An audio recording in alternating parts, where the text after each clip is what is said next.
কিছু নির্দিষ্ট পদার্থকে ভেতরে আনতে পারি, যেটা নর্মালি সেমি পারমিয়েবল হলে আমরা কিন্তু কিছু আমাদের সবসময় যে ফিজিক্যাল প্রপার্টি, যে বাইরের জিনিসগুলো ভেতরে আসবে বা ভেতরের জিনিসগুলো বাইরে যাবে, তার ফিজিক্যাল প্রপার্টির উপর ডিপেন্ড করেই সেটা নির্দিষ্ট হবে, কিন্তু কোনোভাবেই তারা আমাদের ইচ্ছার উপর নির্ভরশীল হবে না।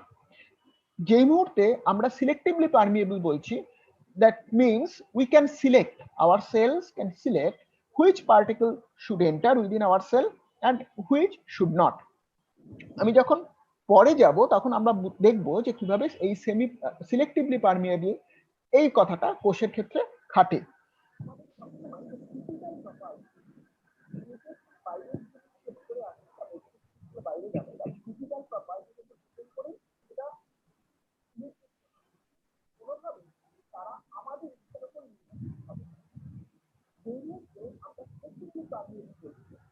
আমরা কি দেখি, আমাদের একটা কোষের মধ্যে অনেকগুলো অঙ্গাণু থাকে, তার কোষের একটা বাইরের প্রাচীর থাকছে বা পর্দা থাকছে, সেই পর্দার ভেতরে অনেক রকমের অঙ্গাণু রয়েছে। এই যে বিভিন্ন রকমের অঙ্গাণু রয়েছে বা সেল অর্গানেলি রয়েছে, সেই সেল অর্গানেলি গুলোর মধ্যে কিছু কিছু আমরা চিনি, যেমন আমরা সেন্ট্রিওল বলি, আমরা মাইটোকন্ড্রিয়া বলি, এটা endoplasmic reticulum, nucleus, Golgi apparatus, lysosome, এই সমস্ত গুলো আমাদের সেলের মধ্যে থাকছে। তাহলে এই যে সেলের মধ্যে কি হচ্ছে, সেলের মধ্যে একটা totally closed environment, semi closed environment, যার মধ্যে আমার এই অর্গানেলি গুলোকে রয়েছে এবং তাদের মধ্যে সমস্ত বায়োলজিক্যাল অ্যাক্টিভিটি হয়েছে। আর এর বাইরে যে পোর্শনটা রয়েছে, দ্যাট ইজ সাইটোপ্লাজম। এবার হাউ অ্যাকচুয়ালি আমাদের কিভাবে আমাদের সেই সেল মেমব্রেনটা তৈরি হচ্ছে, how it can form. Basically যখন প্রথম এক্সপেরিমেন্ট শুরু হয় তখন দেখা যায় যে সেল মেমব্রেনের একটা হিউজ পোর্শন ইজ লিপিড। আমাদের শরীরের একটা বড় অংশ, আমাদের কোষের একটা বড় অংশ লিপিড। এই লিপিডের বায়োকেমিক্যালি এই লিপিডের একটা পার্টিকুলার ক্যারেক্টারিস্টিক্স আছে। These lipids are amphipathic molecule. Who are amphipathic molecule? আমরা যারা বাংলায় পড়ছি তারা আমরা জানি উভচর, সেটাকে ইংরেজিতে বলি অ্যাম্ফিবিয়া। তাহলে অ্যাম্ফি মিনস দু রকমের পরিবেশে থাকতে পারে, ঠিক সেরকম অ্যাম্ফিপ্যাথি, প্যাথি মিনস ভালো লাগা বা সান্নিধ্য, যার কাছাকাছি থাকতে চায়। অ্যাম্ফিপ্যাথি মানে তার দু রকমের ভালো লাগার জায়গা আছে। কিরকম? একটা হচ্ছে হাইড্রোফিলিক, মানে জলকে ভালো লাগে, আরেকটা পার্ট হচ্ছে হাইড্রোফোবিক, মানে জলকে ভালো লাগে না। লিপিড মলিকিউল, আমরা যে ফ্যাটি অ্যাসিড, যে লিপিড মলিকিউল গুলো দেখি, সেই ফ্যাটি অ্যাসিড চেনের একটা পোর্শন, যে হেড পোর্শন, সেই পোর্শনটা কি হয়, সেই পোর্শনটা হচ্ছে water loving, that means hydrophilic. আর ভেতরের যে ফ্যাটি অ্যাসিড চেনের যে পোর্শনটা, দ্যাট ইজ হাইড্রোফোবিক, সেটা অ্যাকচুয়ালি ওয়াটারকে পছন্দ করে না, জলকে পছন্দ করে না। আমরা অনেকেই জানি যে আমাদের অভিজ্ঞতা আছে যে তেল জলের উপর দিলে কি হয়, ভাসে। কেন? তার মধ্যে লিপিড অনেক বেশি পরিমাণে থাকে, তাহলে জলের সাথে সে মিশে না। এই লিপিড মলিকিউলের একটা পোর্শন যেটা হচ্ছে পোলার পোর্শন, আরেকটা হচ্ছে নন পোলার পোর্শন, মানে একটা দিক জল ভালোবাসে, একটা দিক জল ভালোবাসে না। এবার এর সুবিধা কি হচ্ছে, এর সুবিধা আছে, সেটা হচ্ছে যে এরা যদি যথেষ্ট পরিমাণে এই মলিকিউলগুলো, এই লিপিড মলিকিউলগুলো যদি যথেষ্ট পরিমাণে থাকে কোনো জায়গায়, তারা তখন নিজেদের মধ্যে একটা ক্লোজ অ্যাসোসিয়েশন তৈরি করে ফেলে। কিভাবে তৈরি করে? সেটা হচ্ছে যে এদের যে পোর্শনটা জলের কে ভালোবাসে বা হাইড্রোফিলিক বলি, সেই পোর্শনটা জলের দিকে থাকে, আর যে পোর্শনটা জলকে ভালোবাসে না, সেই পোর্শনটা ভেতরের দিকে থাকে। ঠিক এরকম ভাবে আরেকটা লেয়ার, দুটো লেয়ার অ্যাকচুয়ালি ফর্ম করে ওরা নিজেদের মধ্যে যে পোর্শনটা জলকে ভালোবাসে না বা হাইড্রোফোবিক, সেই পোর্শনগুলো নিজেদের মধ্যে ক্লোজ কন্ট্যাক্টে চলে আসে। আর যে পোর্শনগুলো জলকে ভালোবাসে, হাইড্রোফিলিক, তারা বাইরের দিকে, জলের দিকে থাকে। তো এই যদি স্ট্রাকচারটা হয়, তাহলে কি হচ্ছে, তাহলে দেখা যাচ্ছে এরা বেসিক্যালি যে ফর্মেশনটা করছে সেটাকে আমরা বলি মাইসেলি। মাইসেলি বা একটা ছোট গোল অঙ্গাণুর মতন ফরমেশন তৈরি করছে। এই ফরমেশনটা it is the basic formation to evolve life. আমাদের যখন আমরা পরবর্তীতে কোনো সময় পড়বো ইভলিউশন অফ লাইফ বা অরিজিন অফ লাইফ, তখন আমরা আবার এই মাইসেলের কথায় আসবো যে আমাদের লিপিড মলিকিউল এমন একটা মলিকিউল, আমাদের তো পৃথিবীর যখন আর্থ ছিল, আর্থে ওয়াটারি প্রচুর পরিমাণে জল আছে, সেই আর্থে ফার্স্ট এরকম কিছু লিপিড মলিকিউল অ্যাগ্রিগেট করে এরকম একটা ক্লোজ চেম্বার তৈরি করলো।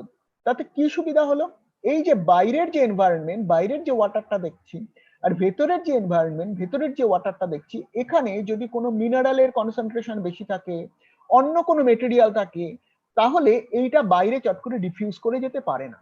তাহলে বাইরের এনভায়রনমেন্ট যেমনই হোক না কেন, বাইরের ওয়াটার, বাইরেও ওয়াটার আছে, ভেতরেও ওয়াটার আছে, কন্টেন্টটা ওয়াটার, ম্যাট্রিক্সটা ওয়াটার, কিন্তু সেই ওয়াটারের মধ্যে কনসেন্ট্রেশন অফ মলিকিউলস ভেতরে একরকম হতে পারে, বাইরে একরকম হতে পারে। তাহলে ভেতরে যখন একটা ক্লোজ এনভায়রনমেন্ট থাকছে, তখন সেখানে কোনো রিয়াকশন যদি হয়, সেই রিয়াকশনটা বাইরের যে এনভায়রনমেন্ট সেটা দিয়ে খুব একটা, সেটাই কি মলিকিউল কিরকম কনসেন্ট্রেশনে রয়েছে সেটা দিয়ে খুব একটা প্রভাবিত হবে না। that cannot influence the inner environment of this type of mycelium. That becomes the primary condition to form life on earth. তাহলে এই প্রথম একটা বাউন্ড কম্পার্টমেন্টের কনসেপ্ট এলো। আমরা তাহলে কি দেখলাম, সায়েন্টিস্টরা যারা কাজ করছিলেন তারা দেখলেন যে আমাদের প্রচুর পরিমাণে লিপিড আছে আমাদের কোষের মধ্যে, এবং সেইখান থেকে আমাদের সেলের যে লিপিডটা আছে সেই লিপিডটা মেনলি সেটা আমাদের সেল মেমব্রেনের মধ্যে রয়েছে। তো তাহলে এখান থেকে তারা তারা কি ফার্স্ট একটা কনক্লুশন টানলেন, তারা বললেন যে membrane is nothing but a lipid bilayer. মেমব্রেনটা তাহলে আমাদের কোষ পর্দাটা একটা লিপিড বাইলেয়ার ছাড়া আর কিছু নয়। কারণ এরকম দুটো লিপিড বাইলেয়ার নিয়ে তারা তৈরি। যে মডেলগুলো প্রপোজ করা হতে থাকলো, তার মধ্যে প্রথম হচ্ছে 1920s গর্টার অ্যান্ড গ্র্যান্ডেল যেটা প্রপোজ করলেন সেটা হচ্ছে লিপিড বাইলেয়ার মডেল। তারা কিভাবে এই মডেলটা এসেছিলেন আমি সেটা বললাম, যে কম্পোজিশন দেখে এসেছিলেন। কিন্তু এই লিপিড বাইলেয়ার মডেল কতগুলো জিনিসকে এক্সপ্লেন করতে পারলো না। কিরকম, যেমন lipid bilayer, if lipid bilayer is true, যদি লিপিড বাইলেয়ার সত্যি হয় তাহলে কি হবে, তাহলে তো কোনো সময় বাইরের থেকে ভেতরে কিছু আদান প্রদান হবে না। there will be no exchange between the two sides of that lipid bilayer. যদি একটা ক্লোজ কম্পার্টমেন্ট হয় তাহলে সেলের ভেতরে আমরা আমাদের নিউট্রিয়েন্ট ঢুকবে কি করে, আমাদের মিনারেল যদি বা ঢোকে, অক্সিজেন যদি বা ঢোকে, প্রোটিনের অ্যাক্টিভিটি কি করে হবে। Within our cell there are so many enzymes, so many proteins, they always react with each other. Enzyme আছে, গ্লুকোজ আছে, ফ্যাটি অ্যাসিড মলিকিউলস আছে, আরো ডিফারেন্ট অর্গানেলি আছে। তাহলে এত যে অর্গানেলি, এত যে সমস্ত কিছু রয়েছে, তাহলে তার মধ্যে তো সবসময় কেমিক্যাল রিয়াকশন হচ্ছে আমাদের লাইফ প্রসেসকে চালিয়ে রাখার জন্য, সেলের অ্যাক্টিভিটিটাকে ধরে রাখার জন্য। তাহলে how can it be possible? তখন দুজন ফিজিওলজিস্ট, ড্যানিয়েলি অ্যান্ড ডেপসন ড্যানিয়েলি, তারা 1940s থেকে 1950s এই পুরো পিরিয়ডটা জুড়ে মেমব্রেনের ওপর কাজ করতে করতে বিভিন্ন রকম মডেল প্রপোজ করতে লাগলেন। এবং বেসিক্যালি তারা যেটা বললেন, দে প্রপোজড দ্য স্যান্ডউইচ মডেল। এই স্যান্ডউইচ মডেলটা কি বলা হলো, স্যান্ডউইচ মডেলটা বলা হলো যে বেসিক্যালি সেলের বাইরে প্রোটিন থাকে, বাইরে একটা প্রোটিনের কোটিং থাকে, তারপর লিপিড থাকে, লিপিডের লেয়ার থাকে বাইলেয়ার, সেটা ইট মে বি বাইলেয়ার, তারপরে আবার প্রোটিন থাকে। তাহলে protein lipid protein model or sandwich model. Sandwich model মানে যেহেতু মাঝখানে আমার লিপিড আটকে রয়েছে। এইটা ঠিক ওই সময় 1950s আরেকজন রবার্টসন ছিলেন বেসিক্যালি ইলেকট্রন মাইক্রোস্কোপিতে এক্সপার্ট। তিনি ট্রান্সমিশন ইলেকট্রন মাইক্রোস্কোপি সেই সময় নতুন মানে ইভলভ করেছে। 1940s 50s নতুন ইনস্ট্রুমেন্ট এবং খুব দামি এবং হাই এন্ড ইনস্ট্রুমেন্ট হিসেবে ট্রান্সমিশন ইলেকট্রন মাইক্রোস্কোপি এসেছে। তো ট্রান্সমিশন ইলেকট্রন মাইক্রোস্কোপিতে এক্সপার্ট ছিলেন রবার্টসন, এবং তিনি যখন সেলের স্ট্রাকচার, আল্ট্রা স্ট্রাকচার দেখতে গেলেন, তখন দেখলেন যে সেলের বাইরের বাউন্ডারিতে it looks like a trilamellar membrane. That means এর তিনটে লেয়ার আছে, 1 2 3। Then he proposed the unit membrane model. তিনি শুধু সেলের মেমব্রেনের বাইরে দেখলেন না, এই লেয়ারটা, এই যে ট্রাইল্যামিলার, যে এই যে স্ট্রাকচারটা, এই স্ট্রাকচারটা তিনি সেলের মধ্যে যে অর্গানেলি গুলো আমি আগে যেগুলো দেখিয়েছি, এই যে এই অর্গানেলি গুলোর মধ্যেও দেখতে পেলেন। তাহলে এদেরও যে লেয়ার বা আউটার মেমব্রেন, সেই মেমব্রেনের একই রকম স্ট্রাকচার দেখতে পেলেন। তাই জন্য উনি বললেন this is the unit of the membrane. তাই এটা সমস্ত অর্গানেলি গুলোর মধ্যেও, অর্গানেলি গুলোর যে মেমব্রেন বা বাউন্ডারি, সেটাও এই মেমব্রেন দিয়েই তৈরি হয়। So that is called the unit membrane model. এখন এই রবার্টসন যেটা বললেন সেটা এক্স্যাক্টলি সাথে সাথে adapted, Danielli and Davson adapt করে নিলেন। কেননা ওনারাও তো তাই বলছিলেন, ওনারা এক্সপেক্টই করছিলেন যে বাইরে একটা প্রোটিন, মাঝখানে লিপিড, আবার প্রোটিন, এই মডেলটা রয়েছে। এবং এখানে একটা ক্লিয়ার এভিডেন্স তারা মনে করলেন যে এটা তো তাই দেখাচ্ছে, এই যে ডেন্স এরিয়া গুলো প্রোটিন, মাঝখানে একটা লিপিড, দুদিকে ডেন্স প্রোটিন রয়েছে। So the unit membrane model had become popular during 1950s and 60s.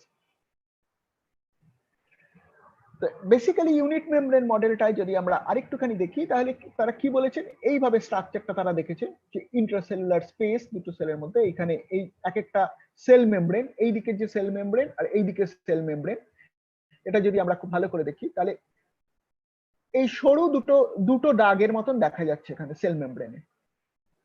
মাঝখানে একটা হালকা সাদা পোর্শন, তার উপরে একটা ডিপ, নিচে একটা ডিপ, একটা স্যান্ডউইচের মতন মাঝখানে পোর্শনটা। আমি এই যে মাঝের পোর্শনটা সেল, দুটো সেলের মেমব্রেন, এখানে এইদিকে একটা মেমব্রেন রয়েছে যেটায় তিনটে লেয়ার দেখা যাচ্ছে, এইদিকে একটা মেমব্রেন রয়েছে যেটায় তিনটে লেয়ার দেখা যাচ্ছে, আর মাঝখানে কিন্তু ইন্ট্রাসেলুলার স্পেস, এটাকে আমরা কিন্তু মেমব্রেন স্ট্রাকচারের সাথে গোলাবো না। এই যে এই পার্টিকুলার মাইক্রো ফটোগ্রাফটা দেওয়া হয়েছে, ইলেকট্রন মাইক্রোস্কোপিক যে ফটোগ্রাফটা আমি এখানে দেখাচ্ছি, তার মাঝখানের পোর্শনটা কিন্তু দুটো সেলের দুদিকে মাঝখানের পোর্শন।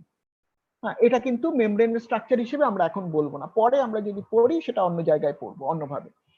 কিন্তু আমাদের কাছে এখানে দুটো মেমব্রেন দেখা যাচ্ছে, ট্রাইল্যামেলার স্ট্রাকচার দেখা যাচ্ছে। তো এটা ফার্স্ট ছিল যে extra cellular portion, intracellular portion, lipid bilayer. এইবার তার সাথে কি এলো, ইউনিট মেমব্রেনে বাইরে প্রোটিন কোট, ড্যানিয়েলি ডেপসনের মডেল। এবং তারা কি বললেন যে মাঝে মাঝে এই প্রোটিন কোটটা এই মাঝখানে চ্যানেলের মতন তৈরি করেছে, যে চ্যানেলটা দিয়ে তাহলে it is polar poor. Polar poor means যেখানে ওয়াটার সলিবল মলিকিউল যার মধ্যে দিয়ে যাতায়াত করে। কেননা তারা যেহেতু ফিজিওলজিস্ট, তারা সবসময় দেখেছেন যে আমাদের বিভিন্ন রকম নিউট্রিয়েন্ট আমাদের শরীরের সেলের মধ্যে ঢুকছে, বাইরে থেকে ঢুকছে, বা সেল থেকে বেরিয়ে যাচ্ছে বিভিন্ন জিনিস, বিভিন্ন আয়ন বেরোচ্ছে। তাহলে আমার যদি পুরোটাই এরকম ভাবে বাউন্ড স্ট্রাকচার থাকতো, কন্টিনিউয়াস স্ট্রাকচার থাকতো, তাহলে এটা বেরোতে পারতো না, তাহলে নিশ্চয়ই তার মধ্যে পোর আছে। তাই তারা এটাকে প্রপোজ করলেন যে এরকম পোলার পোর রয়েছে।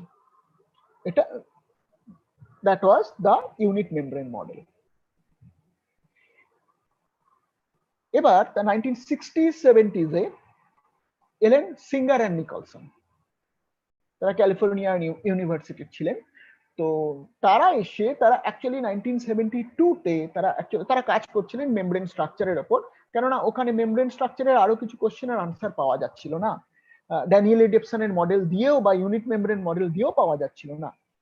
এর সাথে সাথে তখন আরো সায়েন্স আরো এগোচ্ছে, তার টেকনোলজি আরো এগোচ্ছে, সায়েন্টিস্টরা আরো বিভিন্ন রকম মেথডকে ইউজ করছেন তাদের এক্সপ্লেন করার জন্য, তাদের এক্সপেরিমেন্টের জন্য। এটা করতে গিয়ে তারা দেখলেন যে তারা যখন 1972 তে তারা টোটাল কাজের পর যে মডেল প্রপোজ করলেন, সেই মডেলে তারা কি বললেন, that is the fluid mosaic model. Fluid mosaic মডেলে কি বললেন, ফ্লুইড মোজাইক মডেলে তারা বললেন মেমব্রেন proteins are actually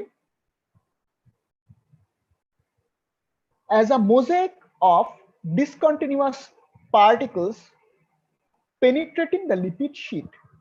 তার মানে আমরা যে বাড়িতে যে যেরকম সিমেন্টের মোজাইক দেখি, সেখানে যেমন পাথরগুলো বসানো মাঝে মাঝে থাকে, like that, it is membrane is a continuous or lipid sheet. Within that sheet বা সেই চাদর, লিপিডের যে চাদর, বাইলেয়ার যে চাদর, দুটো লেয়ারের যে চাদর, সেই চাদরের মধ্যে প্রোটিন মলিকিউলস আর এমবেডেড। প্রোটিন মলিকিউল পুরোটা এমবেডেড থাকতে পারে, প্রোটিন মলিকিউল অর্ধেকটা এমবেডেড থাকতে পারে, হ্যাঁ, নিচের দিক থেকে অর্ধেকটা এমবেডেড থাকতে পারে, উপরের দিক থেকে অর্ধেকটা এমবেডেড থাকতে পারে, বা পুরোটাই এমবেডেড থাকতে পারে, এফোর ওফোর করতে পারে। আর এই যে যদি যারা এফোর ওফোর করছে, so the proteins which are going through the membrane, they have a particular alpha helical structure within it. আমি এর ডিটেলে যাব না এখন, অন্তত ফার্স্ট ইয়ারে, পরে আমরা হয়তো পড়বো। তো এই যে যে প্রোটিনটা এখান থেকে এইভাবে এদিক থেকে এদিকে গেছে, তার মাঝখানের যে কোডটা, এখানে একটা আলফা হেলিক্স, প্রোটিনের একটা structural form, alpha helix form আছে, যেটা একটা পেঁচানো সিঁড়ির মতন অনেকটা, ঠিক আছে, বা পেঁচানো রিবনের মতন, একদিকের একটা রিবন, ডিএনএ এর মতন ডাবল হেলিক্স নয়, একটা হেলিক্স। এই আলফা হেলিক্সের মতন ওই পেঁচানো, যেটার কি হচ্ছে, যার মাঝখানে এই পেঁচানো থাকার জন্য মাঝখানে একটা টানেলের মতন পাওয়া যায়। যদি আলফা হেলিক্স হয়, সেই আলফা হেলিক্সটা যে গোল করে ঘুরছে, তার মাঝখানে একটা কি থাকবে, তার মাঝখানে একটা টানেল থাকবে। এই যে টানেলটা, এই টানেলটা হচ্ছে সেই পোর, যে পোরের মধ্যে দিয়ে মলিকিউল যাতায়াত করতে পারবে। এছাড়া কি আছে, এছাড়া আছে এর উপরে carbohydrate, just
hello, hello, Sayan administrator, আমি একটা সায়ন কি অনলাইন? স্যার বলুন বলুন বলুন স্যার। আচ্ছা, আমাকে এখন একজন দুজন ফোন করলেন, তারা ইউটিউব স্ট্রিমিং এ যেতে পারছে না কেন? ইউটিউবে যে লিংক আছে তাতে ক্লিক করলেই জয়েন করতে হবে। হ্যাঁ,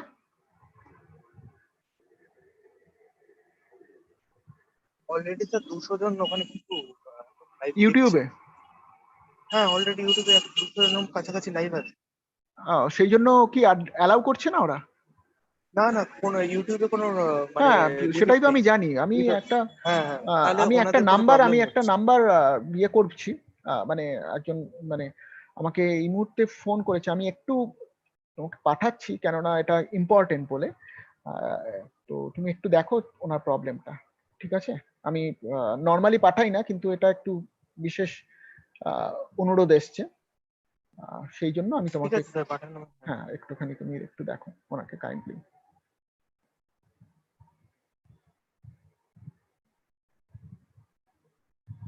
তারপরে আমি ক্লাসটা শুরু করছি, আমার ক্লাসটা ডিস্টার্ব হচ্ছে।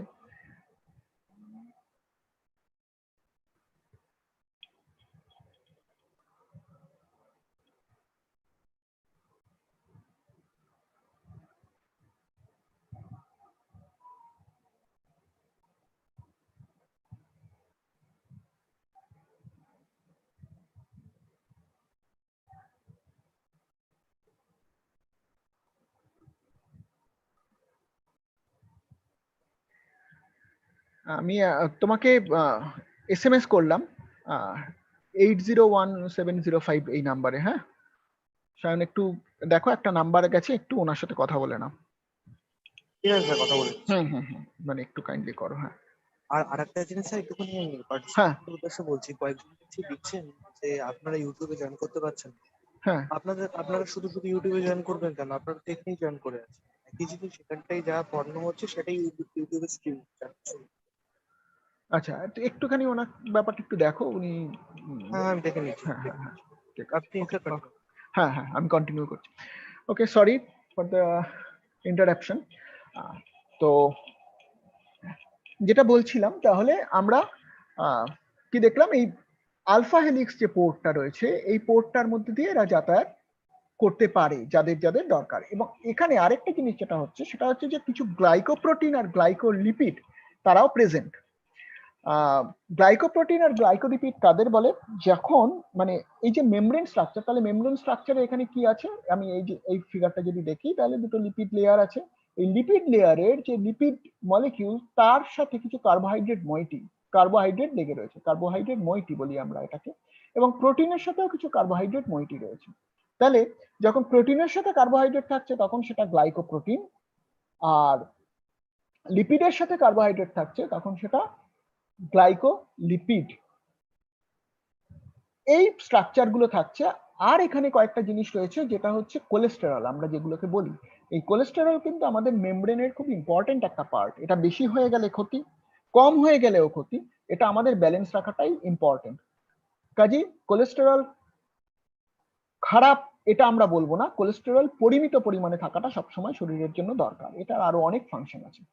নেক্সট, তাহলে ওভারঅল আমরা যে স্ট্রাকচারটা মেমব্রেনের এবার পেলাম, সেই স্ট্রাকচারটা দেখতে অনেকটা এরকম।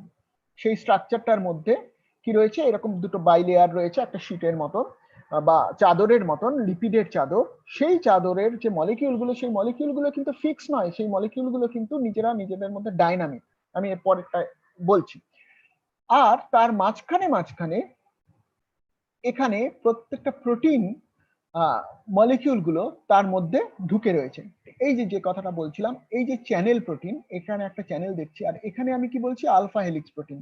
তার মানে এইটা হচ্ছে আলফা হেলিক্স স্ট্রাকচার। এই আলফা হেলিক্স প্রোটিনটা নিজের মধ্যে থাকতে পারে পোর, যেটার মধ্যে দিয়ে কিছু যাতায়াত করতে পারে। অথবা অ্যাকচুয়ালি এরা এই স্ট্রাকচারটার মধ্যে যদি পোর নাও থাকে, এরকম কতগুলো আলফা হেলিক্স স্ট্রাকচার পরপর একসাথে মিলে এরকম একটা বড় প্রোটিন মলিকিউল তৈরি করতে পারে, যেটা প্রোটিন মলিকিউল একটা কাস্কেড অফ প্রোটিন বা প্রোটিনের গুচ্ছ, আলফা হেলিক্সের গুচ্ছ, যারা একসাথে একটা বড় টিউবের মতন তৈরি করতে পারে, যার মধ্যে দিয়ে কিছু যাতায়াত করতে পারে। আরো কিছু ইন্টিগ্রাল প্রোটিন বিভিন্ন রকমের রয়েছে। তাহলে কি রইল, গ্লাইকোপ্রোটিন, কার্বোহাইড্রেট পোর্শন গুলো রয়েছে, গ্লাইকোলিপিডস রয়েছে, লিপিডের সাথে লেগে রয়েছে, কিছু গ্লোবিউলার প্রোটিন রয়েছে, গোল প্রোটিন, যেগুলো ওপরে বা নিচে থাকছে। নিচেও কিছু প্রোটিন রয়েছে যেগুলো ওপর অব্দি আসছে না। এই প্রোটিনগুলো সিগন্যালিং এ কাজ করে, পরবর্তীকালে আমরা দেখবো। আর কিছু রয়েছে চ্যানেল প্রোটিনস। এইটা প্রপোজড মডেল, যেটার উপর আমরা এখন কাজ করছি। কিন্তু এই যে প্রপোজ মডেল, এই প্রপোজ মডেলে যেটা আমাদের মনে রাখতে হবে, এরা they are not fixed. They have certain movements. These movements are of basically three types. একটা হচ্ছে rotation, আরেকটা হচ্ছে lateral diffusion, আরেকটা হচ্ছে transverse diffusion. তাহলে rotation একটা মুভমেন্ট, lateral diffusion একটা মুভমেন্ট, ট্রান্সভার্স ডিফিউশন আরেকটা মুভমেন্ট। রোটেশন কি হচ্ছে? রোটেশনটা সিম্পলি যদি একটা লিপিড মলিকিউল তার একটা হেড রয়েছে আর নিচের দিকে চেন রয়েছে, এই টোটাল জিনিসটা নিজের চারদিকে ঘুরতে পারে, দ্যাট ইজ রোটেশন। আরেকটা কি হচ্ছে? ল্যাটারাল ডিফিউশন, মানে একটা জায়গা থেকে আরেকটা জায়গায় মুভ করে চলে যেতে পারে। তাহলে এই যে এই মুভমেন্টটা, এই মুভমেন্টগুলো কিন্তু এগুলো সব এক্সপেরিমেন্টালি দেখা হয়েছে, দেখা গেছে এরা কত তাড়াতাড়ি মুভ করতে পারে এবং দে আর ভেরি ডাইনামিক। আমাদের ওপরের এই যে ওপরের যে এই যে লিপিড মলিকিউলের মুভমেন্টটা কিন্তু ভেরি ফাস্ট, যথেষ্ট তাড়াতাড়ি এরা এক জায়গা থেকে আরেক জায়গায় মুভ করে। এবং এর সাথে সাথে যে প্রোটিন মলিকিউলস গুলো রয়েছে তারাও মুভ করে কুইক। আর কি হচ্ছে? আর হচ্ছে transverse diffusion, flip flop movement. এই ট্রান্সভার্স ডিফিউশন হচ্ছে মানে এই দিকের যে লিপিড মলিকিউলটা আছে এবং তার সাথে এই লিপিড মলিকিউলের সাথে যদি কোনো প্রোটিন মলিকিউলও পাশে লেগে থাকে, এমনকি সেও এই দিক থেকে ঘুরে এই দিকে চলে আসতে পারে। অথবা কোনো গ্লাইকোলিপিড রয়েছে, সে কিন্তু একদম উল্টো দিকে, মানে ডিগবাজি খাওয়া যদি আমরা বলি বাংলায়, সোজা বাংলায়, তাহলে সেই ডিগবাজি খেতে পারে। তো মানে এখন ভোটের বাজারে ডিগবাজিটা খুব সহজ আমরা দেখতে পাবো প্রচুর, ঠিক আমাদের মেমব্রেনের মধ্যেও এরকম কিন্তু মুভমেন্টটা হয়। তাহলে এটাকে আমরা কি বলি? Transverse diffusion. ওকে, নেক্সট এবার তাহলে আমরা কি কি দেখলাম? তাহলে এই যে মেমব্রেনটা, এই মেমব্রেনটা কেন? দিস মেমব্রেন ইজ পারমিয়েবল, এই মেমব্রেনের পারমিয়েবিলিটি আছে, সেই জন্যই different ions, different gases, different molecules, nutrients তারা একদিক থেকে আরেক দিকে আসতে পারে এবং তাদের সেলুলার প্রোডাক্ট আরেক দিক থেকে একদিকে যেতে পারে। ইভেন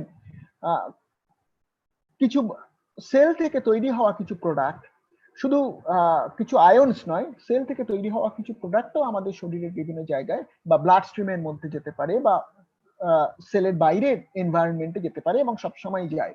সেটা যায় কি জন্য? তার কারণ হচ্ছে ট্রান্সপোর্ট অ্যাক্রস দ্য মেমব্রেন। তাহলে মেমব্রেনের একটা বেসিক কাজ হচ্ছে transport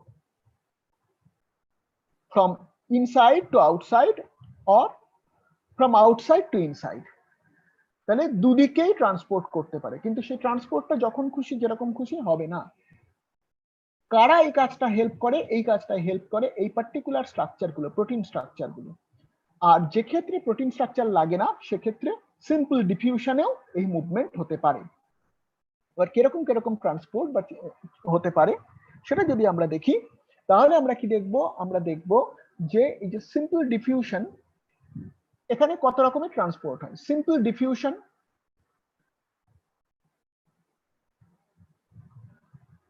through bilayer from high to low concentration. এইদিকে হাই কনসেন্ট্রেশন আছে কোনো আয়নের বা কোনো ধরা যাক সোডিয়ামের হাই কনসেন্ট্রেশন আছে, সে এখান থেকে, বা অক্সিজেনের কনসেন্ট্রেশন হাই আছে, সে এখান থেকে এইদিকে চলে আসতে পারবে বাই ডিফিউশন, ভেতরে চলে এলে।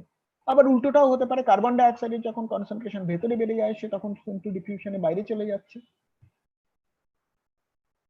আর এখানে কি? এখানে এই মেমব্রেন পোর রয়েছে, চ্যানেল রয়েছে, সেই চ্যানেলের মধ্যে দিয়ে যখন যার বাইরে কনসেন্ট্রেশন বেশি আছে, সোডিয়ামের কনসেন্ট্রেশন, সে অটোমেটিক্যালি সোডিয়াম ভেতরে চলে আসতে পারে সেলের ভেতরে।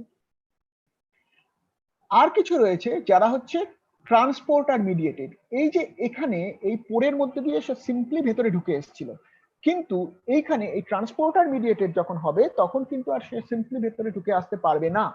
তখন তার কি দরকার হবে? তখন তার দরকার হবে একটা ক্যারিয়ার মলিকিউল। এক্ষেত্রে শুধু এখানেও কিন্তু বাইরে কনসেন্ট্রেশন বেশি, ভেতরে কনসেন্ট্রেশন কম। So from higher concentration to lower concentration ইয়ে মুভ করছে। কিন্তু ধরে নেওয়া যাক গ্লুকোজ মলিকিউল, সে কিন্তু নিজে নিজে মুভ করতে পারবে না, কারণ তার স্ট্রাকচারটা একটু বড় বা তার স্ট্রাকচারটা ওইভাবে যেতে পারবে না। তখন কি হচ্ছে? তখন এখানে ক্যারিয়ার মলিকিউল আছে, carrier mediated way glucose can move from higher concentration to lower concentration. আর ঠিক এর উল্টোটা হয়, এমনও হয় যে যখন লোয়ার কনসেন্ট্রেশন থেকে হায়ার কনসেন্ট্রেশনের দিকে সেল কিছুকে বের করে দিচ্ছে। ধরে নেওয়া যাক সেলের মধ্যে সোডিয়ামের কনসেন্ট্রেশন বেশি হয়ে গেছে, হ্যাঁ বলে মনে করছে, কিন্তু বাইরে আরো বেশি সোডিয়ামের কনসেন্ট্রেশন বা বাইরে আরো বেশি ক্যালসিয়ামের কনসেন্ট্রেশন, সে তখন ইচ্ছা করলে জোর করে ঠেলে সে ভেতর থেকে কম কনসেন্ট্রেশন থেকে বেশি বেশি কনসেন্ট্রেশনের দিকে বের করে দিতে পারে। তার জন্য কি দরকার? তার জন্য দরকার energy, ATP. It is ATP driven pathway. ATP থেকে এনার্জি খরচ করে এডিপি হচ্ছে, এই যে এটিপি থেকে এনার্জি খরচ করে এডিপি হচ্ছে, তাতে কি হচ্ছে, এই চ্যানেলটার কনফরমেশনাল বা তার স্ট্রাকচারের চেঞ্জ হচ্ছে। সেই স্ট্রাকচারের চেঞ্জটা তাকে একটা জিনিসকে নিচ থেকে ওপরে মানে ভেতর থেকে বাইরে ঠেলে বের করছে, যেদিকে ভিড় বেশি সেই দিকেই ঠেলে বের করে দিচ্ছে গায়ের জোরে। তাহলে এইভাবে মেমব্রেন নিজের পারমিয়েবিলিটিটাকে মেনটেন করে সিলেক্টিভলি। তাই আমরা এটাকে কি বলি? Selectively permeable. অর্ধবেদ্য, কিন্তু নির্দিষ্টভাবে সুনির্দিষ্টভাবে নিজের প্রয়োজন অনুযায়ী সে ভেতর থেকে বাইরে বের করবে বা বাইরের থেকে ভেতরে জিনিস নেবে। এইটা হচ্ছে আমরা কি দেখলাম, মেমব্রেনের বেসিক স্ট্রাকচার, মেমব্রেনটা কিভাবে কি কি দিয়ে তৈরি, তার মডেলগুলো কি কি এবং তার বেসিক কাজগুলো কি কি। এবার আমরা আরেকটা খুব ইম্পর্টেন্ট অর্গানেলির কথা পড়বো, সেটা হচ্ছে মাইটোকন্ড্রিয়া। এই মাইটোকন্ড্রিয়ার কিন্তু তার একটা জেনারেল স্ট্রাকচার আছে। এই যে জেনারেল স্ট্রাকচারটা কি জানি? মাইটোকন্ড্রিয়া আমাদের কোষের মধ্যে খুব ইম্পর্টেন্ট। আমরা ছোটবেলা থেকে পড়ে এসেছি মাইটোকন্ড্রিয়াকে বলা হয় কোষের শক্তিঘর। কেন? তার কারণ এটা এনার্জি কারেন্সি জেনারেট করে। এনার্জি কারেন্সি মানে আমাদের শক্তি উৎপাদন করে। সেটা কি এনার্জি কারেন্সিটা? কি এনার্জি কারেন্সিটা? Basically ATP. একটা কোষ যথেষ্ট বড় জায়গা, তার মধ্যে ছোট ছোট এই অর্গানেলি গুলো ছড়ানো আছে, এবং মনে করা হয় যে এই অর্গানেলি গুলো একসময় কোষের মধ্যে ঢুকেছিল যারা নিজেরা একসময় স্বাধীন ছিল। মাইটোকন্ড্রিয়া নিজে একসময় স্বাধীন ছিল, হয়তো ব্যাকটেরিয়ার মতন স্ট্রাকচার। তার থেকে সেই অর্গানেলি গুলো এন্ডোসিম্বায়োসিস বা ভেতরে টেনে নিয়েছে সেল, টেনে নিয়ে ওর মধ্যে যে ওই যে রয়ে গেছে প্রায় 3 বিলিয়ন ইয়ার্স এগো, তার মানে আমাদের পৃথিবীতে প্রাণের সৃষ্টির পরে যখন কোষের স্ট্রাকচার তৈরি হচ্ছে তার কিছুদিন পর থেকে তারা যে ওই যে সেলের মধ্যে এন্ডোসিম্বায়োসিস করে ঢুকেছে, তারা আর সেল থেকে বেরোয়নি। কারণ সেলের কি লাভ হয়েছে? সেলের লাভ হয়েছে যে ওই অর্গানেলিটা থাকলে ও সেল নিজে এনার্জি পাচ্ছে, তার বদলে ও ওকে কি করছে, মেটাবলিক প্রোডাক্ট গুলো দিয়ে সেই এনার্জিটা তৈরি করতে হেল্প করছে। এইটা হচ্ছে তার ইলেকট্রন মাইক্রোস্কোপিক স্ট্রাকচার, এরকম দেখতে।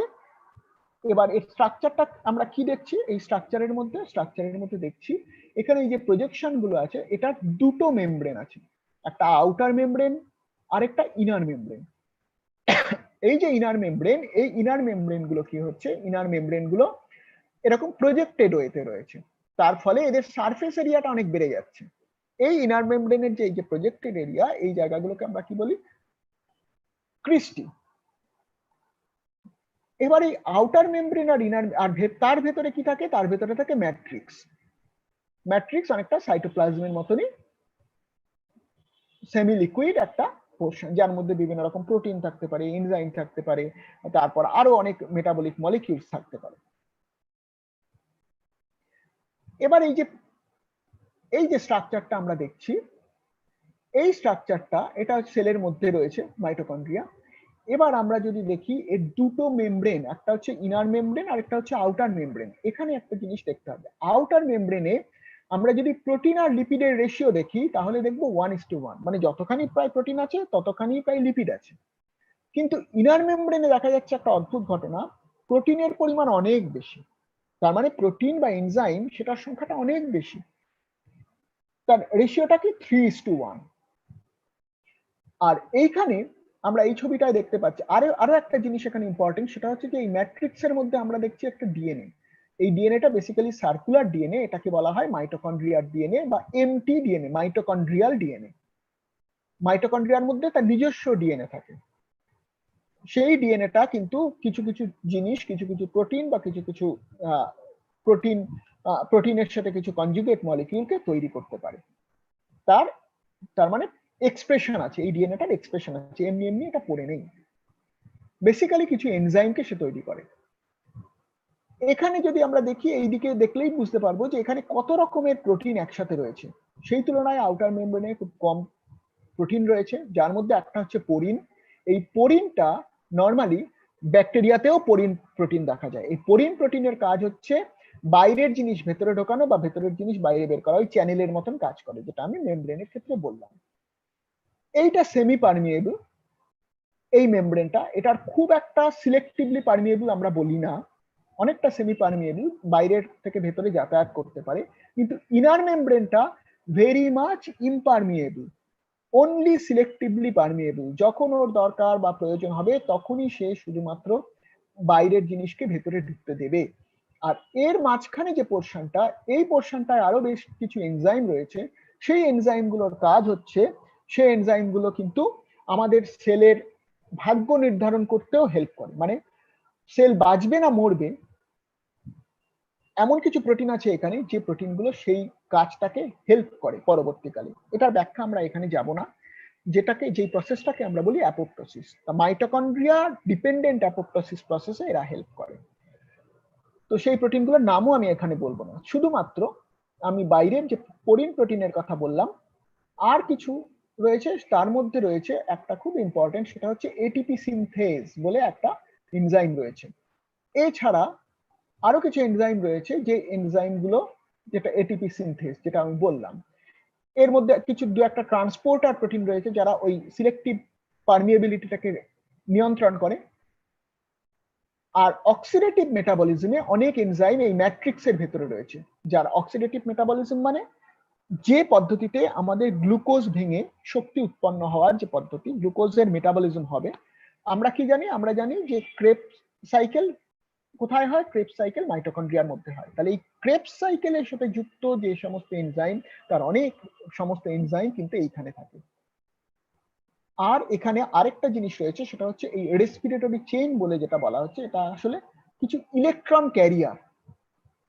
এই যে মেটাবলিজম বা বিপাক ক্রিয়া হলো, গ্লুকোজ ভেঙে অ্যাকচুয়ালি পাইরুভিক অ্যাসিড হয়, সেই পাইরুভিক অ্যাসিড আর অ্যাসিটাইল কোএনজাইম, এই দুটো ভেঙে, এই দুটোর নাম আমরা শুনে থাকবো, এই দুটো ভেঙে আমাদের কোষের মধ্যে যে শক্তি উৎপন্ন হয়, এই প্রসেসে কিছু প্রোটন জেনারেট হয়, মানে এইচ প্লাস আয়ন জেনারেট হয়, হ্যাঁ, বা আরো কিছু ফ্রি রেডিক্যাল জেনারেট হয়। সেই যে তাদের যে ইলেকট্রন, হাই এনার্জি ইলেকট্রন, সেইটাকে ক্যারি করে এই রেসপিরেটরি চেনে, যে ইলেকট্রন ট্রান্সপোর্ট চেনের যে এনজাইম গুলো। তাহলে আমরা কি কি দেখলাম? এটিপি তৈরি করার জন্য এটিপি সিনথেস আছে, কিছু ট্রান্সপোর্টার প্রোটিন আছে ইনার মেমব্রেনে, অক্সিডেটিভ মেটাবলিজমের জন্য কিছু রয়েছে প্রোটিন, আর রেসপিরেটরি চেইন বা ইলেকট্রন ট্রান্সপোর্ট চেনের কিছু প্রোটিন রয়েছে। এরকম বহু প্রোটিন এই মেমব্রেন, ইনার মেমব্রেনের পোর্শনে থাকে। তাহলে বেসিক্যালি মাইটোকন্ড্রিয়ার ফাংশন যদি আমি দেখি, মাইটোকন্ড্রিয়ার ফাংশনের মধ্যে আমি তাহলে দেখতে পারবো এর মধ্যে যে ডিএনএ আছে তার থেকে কিছু প্রোটিন তৈরি হতে পারে। এই যে সিস্টার্ন ক্রিস্টি যেগুলো রয়েছে, সেই ক্রিস্টির মধ্যে কি রয়েছে? এটিপি সিনথেজ গুলো লেগে রয়েছে, তার সাথে বাকি যে এনজাইম গুলো বললাম, সেই এনজাইম গুলো, ট্রান্সপোর্টার এনজাইম গুলো রয়েছে, যেগুলো ট্রান্সপোর্টে হেল্প করছে। আর ম্যাট্রিক্সের মধ্যে কি রয়েছে? টিসিএ সাইকেল বা ক্রেবস সাইকেলের যে এনজাইম, সেগুলো রয়েছে। আর বাইরের পোর্শনে কি রয়েছে? বাইরের পোর্শনেও কিছু ট্রান্সপোর্টার প্রোটিন রয়েছে, যার মধ্যে পোরিনটা অন্যতম। আর মাঝে এখানে একটা বলা হয়েছে সাইটোক্রোম সি, সাইটোক্রোম সি ও বাইরের দিকে থাকে। এই সাইটোক্রোম সি আরো কিছু মলিকিউল থাকে যারা ওই অ্যাপোপ্টোসিস বলে কোষের বাঁচবে না মরবে সেটা ঠিক করার জন্য হেল্প করে। তাহলে মূলত কি কি কাজ আমরা দেখলাম এই মাইটোকন্ড্রিয়া অঙ্গাণুটা করে? মাইটোকন্ড্রিয়া কার্বোহাইড্রেট আর গ্লুকোজকে মেটাবলিজমে হেল্প করে, ফ্যাটি অ্যাসিড মেটাবলিজমে হেল্প করে, TCA cycle, citric acid cycle বা ক্রেবস সাইকেল, একই সাইকেলের বিভিন্ন নাম, এই সাইকেলটাকে চালিয়ে কি করে? আলটিমেটলি সেখান থেকে গ্লুকোজ এবং ফ্যাটি অ্যাসিডের মেটাবলিজম করে, তার থেকে যেটা তৈরি হয় সেটা হচ্ছে এটিপি তৈরি করে। এটিপি তৈরি করে কোথায়? ওই ইনার মেমব্রেনের এটিপি সিনথেসিসে, সিনথেজ যে এনজাইমটা আছে তার মধ্যে আলটিমেটলি এটিপি তৈরি করে। কিসের সাহায্যে? এইখানের যে মেটাবলিক প্রোডাক্ট তার সাহায্যে, এবং ইলেকট্রন যে ট্রান্সপোর্ট চেনের যে হাই এনার্জি প্রোটন, তার সাহায্যে এই এটিপি তৈরি হয়। এবং আরো একটা জিনিস তৈরি করে যেটাকে বলে রস, রিঅ্যাক্টিভ অক্সিজেন স্পিসিস, মানে অক্সিজেন যেটা আয়োনাইজড ফর্ম অফ অক্সিজেন। এই রিঅ্যাক্টিভ অক্সিজেন স্পিসিস কিন্তু আমাদের কোষের ক্ষেত্রে ক্ষতিকর কিছু প্রভাব দেয়, যে জন্য আমরা অনেকেই শুনি অ্যান্টিঅক্সিডেন্ট খেতে। কেন না, রিঅ্যাক্টিভ অক্সিজেন স্পিসিসের কাজটাকে নাকি কিছুটা কমায়, যার ফলে আমাদের বার্ধক্য ধীরে আসবে। কিন্তু এটা আমাদের স্বাভাবিক কোষের প্রোডাক্ট। আমরা কিভাবে আমাদের লাইফস্টাইল ডিপেন্ড করছি সেটার উপর ডিপেন্ড, আমরা লাইফস্টাইল লিড করছি তার উপর ডিপেন্ড করছে এই রস জেনারেশন কতটুকু আমরা এদিক ওদিক করতে পারবো। কিন্তু এটা একটা ন্যাচারাল প্রসেস। তাহলে এই যদি সেল হয়, সেলের মধ্যে এই অক্সিজেন ঢুকছে, কার্বন ডাইঅক্সাইড বেরোচ্ছে, এবং অক্সিজেনের মেইন যে জায়গায় এসে কিন্তু অক্সিজেন থেকে অক্সিজেনের হেল্প নিয়ে অন্য মেটাবলিক অ্যাক্টিভিটি সেলের মধ্যে হচ্ছে, কিন্তু হেল্প নিয়ে যে এনার্জি তৈরি হচ্ছে, গ্লুকোজের মেটাবলিজম থেকে এনার্জি তৈরি হচ্ছে, সেই জায়গাটা হচ্ছে মাইটোকন্ড্রিয়া। তাহলে এই হচ্ছে আমাদের মাইটোকন্ড্রিয়া অর্গানিজম। এইবার আমি সবার জন্য একটু ওপেন করছি, কিছু কোশ্চেন আমি একটু আলোচনা করতে চাইছি। যতটুকু বোঝা গেল তার মধ্যে কি সুবিধা কি অসুবিধা সেটা একটু শুনে আমি আলোচনা করব।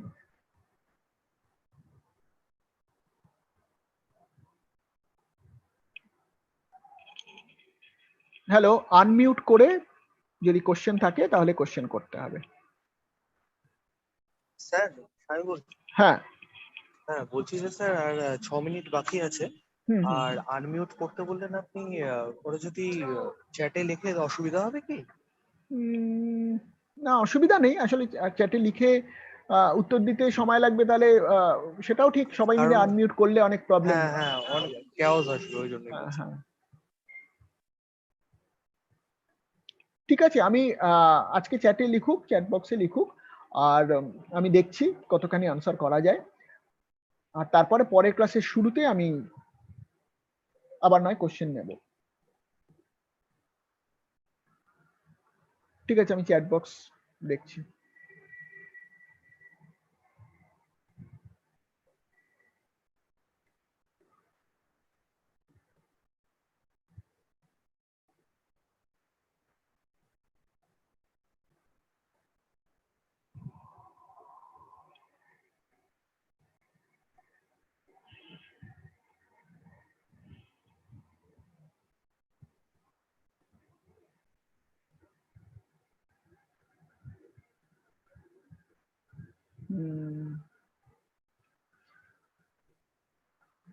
আচ্ছা, অ্যাসাইনমেন্টের ব্যাপারে আমি এখন কিছু বলবো না, কারণ এখন সবে ক্লাস শুরু হয়েছে।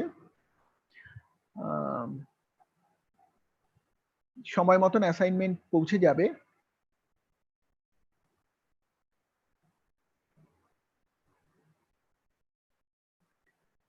আচ্ছা, পড়িন আমি যতখানি বলেছি, আমি অ্যাকচুয়ালি যতখানি দরকার সেভাবেই বলেছি। তো পরিন হচ্ছে একটা প্রোটিন, যে প্রোটিনটা তার নাম থেকেই বোঝা যাচ্ছে। পরিন প্রোটিনের কাজ কি? কাজ হচ্ছে যে বাইরের কিছু মলিকিউলকে ভেতরে নিয়ে আসা, একটা চ্যানেল প্রোটিন, যে প্রোটিনটা মাইটোকন্ড্রিয়ার ভেতরে, মানে আউটার মেমব্রেনের ভেতরে, আউটার মেমব্রেন অ্যান্ড ইনার মেমব্রেনের মধ্যবর্তী জায়গায় কোনো মলিকিউলকে নিয়ে আসে।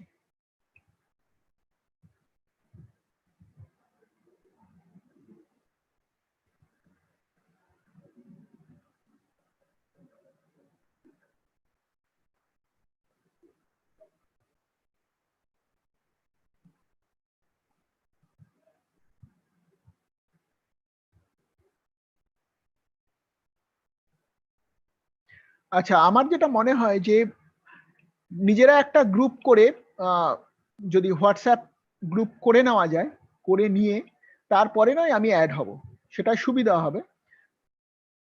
কেননা আমি কোনো গ্রুপ করাটা সম্ভব নয় আর এতজনের জন্য। আমি যেটা জানতে চাইছি, কারোর যদি কোনো কোশ্চেন থাকে তাহলে আমি সেটাকে উত্তর দেওয়ার চেষ্টা করছি।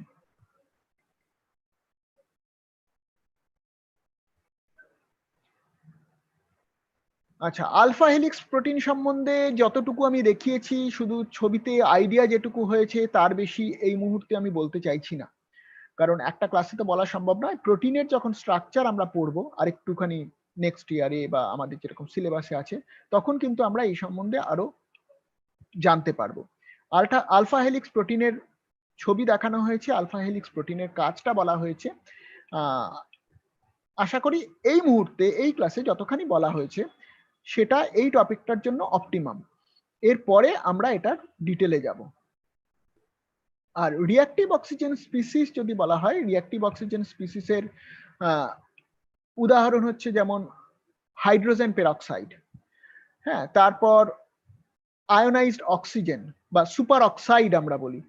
এই সুপার অক্সাইড বা হাইড্রোজেন পেরক্সাইড এরা কি কাজ করে, এদের যে এই সুপার অক্সাইড আয়ন যেটা তৈরি হয় সেটা চট করে যে কোনো মলিকিউলের সাথে রিয়াক্ট করে, শরীরের মধ্যে যে কোনো এনজাইমের সাথে রিয়াক্ট করে তার অ্যাক্টিভিটিটাকে নষ্ট করে দেয় বা তার অ্যাক্টিভিটিটাকে অল্টার করে দেয়। তার ফলে আমাদের শরীরে যত রিঅ্যাক্টিভ অক্সিজেন স্পিসিস জেনারেটেড হবে, তত কি হবে, তত আমাদের শরীরের এনজাইমেটিক অ্যাক্টিভিটি অতিরিক্ত ক্ষয় হতে থাকবে। তার ফলে কিন্তু আমাদের এই যে এজিং তাড়াতাড়ি হয় বা এই যে প্রবলেমগুলো, আরো বিভিন্ন রকম শারীরিক প্রবলেম, সেই প্রবলেমগুলো আসে এবং সেলের আয়ু কমে যত অক্সিজেন স্পিসিস জেনারেট হবে। যত তুমি যদি আমরা কেউ খুব বেশি পরিশ্রম করি, এক্সস্ট করে ফেলি নিজেকে, তাহলে যে প্রবলেমটা হয়, রিঅ্যাক্টিভ অক্সিজেন স্পিসিস বেশি জেনারেট করলে কিন্তু সেলের মধ্যে সেরকমই প্রবলেম হবে।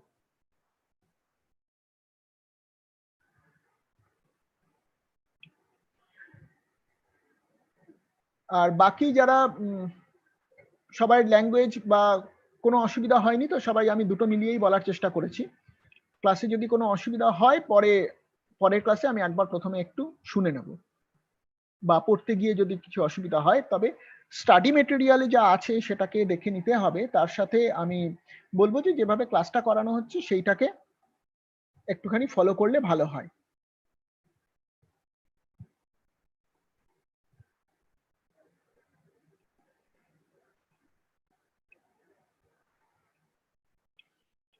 হ্যাঁ, একজন F1 সম্বন্ধে বলতে বলেছে, আমি ঠিক আছে, আমি তো আজকে ক্লাস শেষ হয়ে গেল, আমি F1টা মেনশন করে দেবো পরের দিন। আমি কেন করিনি সেটার কারণও আমি বলে দেবো।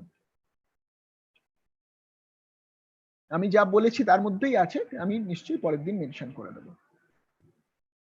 প্র্যাকটিক্যাল নিয়ে এখনো কোনো সিদ্ধান্ত হয়নি, স্টাডি সেন্টারগুলোতেই যেভাবে হওয়ার হবে সেটা জানিয়ে দেওয়া হবে, অ্যাসাইনমেন্টও জানিয়ে দেওয়া হবে সময় মতো।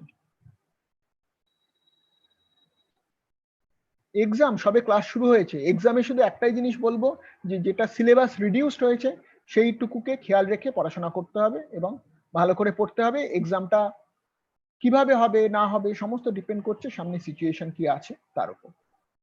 ওকে, তাহলে আমার মনে হয় যে আজকে হ্যাঁ, বুক অবশ্যই পড়া যায়, বই পড়া যেতেই পারে। বাংলায় কি বই পড়বে সেটার থেকে সেটা আমি বলছি না।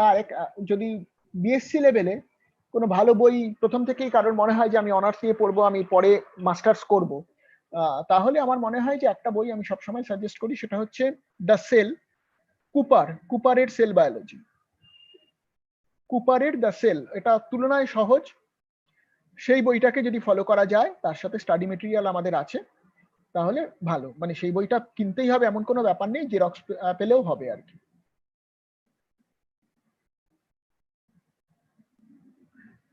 ইনার আর আউটার মেমব্রেনের মাঝের জায়গাটার নাম হচ্ছে ইন্ট্রামেমব্রেনাস স্পেস, নরমালি যেটা হয়। হ্যাঁ, কুপারের সেল বায়োলজি। ওকে, তাহলে সায়ন ক্লাসটাকে এবার হ্যাঁ হ্যাঁ মাইসেলি তো আমি প্রথমেই বলেছি, হ্যাঁ ক্লোজ করে দেওয়া যেতে পারে, পরের দিন আবার ক্লাস হবে যখন তখন শুনে নেব। হ্যাঁ, ঠিক আছে।